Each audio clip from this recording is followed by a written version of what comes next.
ए channel का subscribe करवा के लिए लाल बटन का दबाओ और घंटी पर क्लिक करके मैथिली गीतक आनंद उठाओ।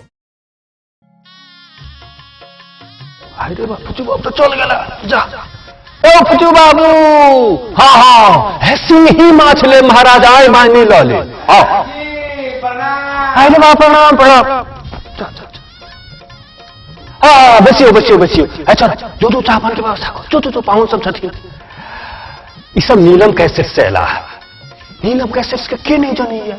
घर घर में हमरा लोग कैसे सीढ़ी के माध्यम से हुनका जो नहीं छी कहे छथि जे विवाह संबंधित किछ कहियो। विवाह वाह नाम सुनते ही जना हमरा तो एकदम पेट में गुदगुदी भ जाइए बाबू। ब्राह्मण हो कि राजपूत हो, लाला हो, बनिया हो, क्योट, धानुक, मुसहर, दुसाध, क्यों जिनका परिवार में एहन परोजन है तिनका घर में बुझू महीना दिन पहिने से गीतनाद भोज भात आरंभ। सत्य बाबू विवाह से विध भारी। आई हम जे छे से किछ गीतक माध्यम से अपने के विवाह के विधि विधानक संदर्भ में कहब। मान लिया बर टीका चानन केला, बरियातिया सोमेद तैयार भेला, विदा भेला।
गंगा मैया, गंगा मैया, मैया है गंगा मैया, गंगा मैया पार लगैया गंगा मैया, गंगा मैया पार लगैया गंगा मैया, गंगा मैया पार लगैया गंगा मैया, गंगा मैया पार लगैया गंगा मैया, गंगा मैया, मैया है गंगा मैया, गंगा मैया, मैया है गंगा मैया।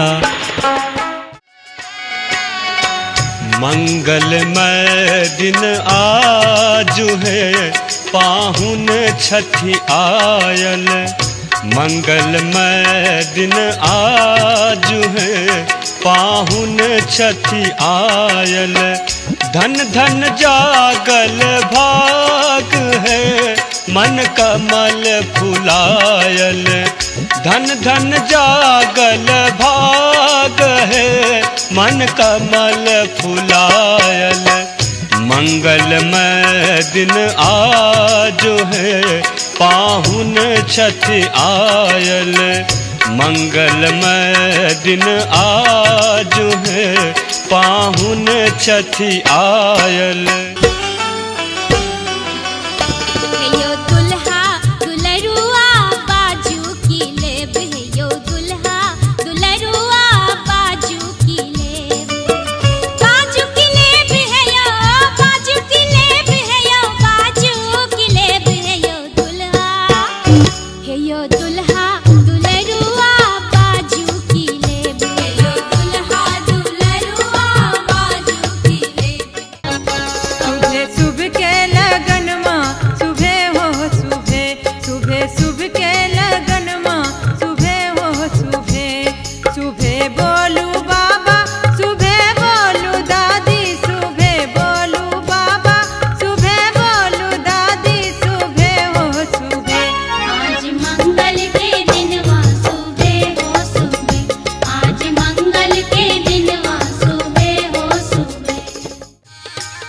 बहिना गे कोना का पारी छब गिरी जाके बुढ़बार गे होइया हमरा डार गे ना, बहिना गे कोना का पारी छब गिरी जाके बुढ़बार गे होइया हमरा डार गे ना।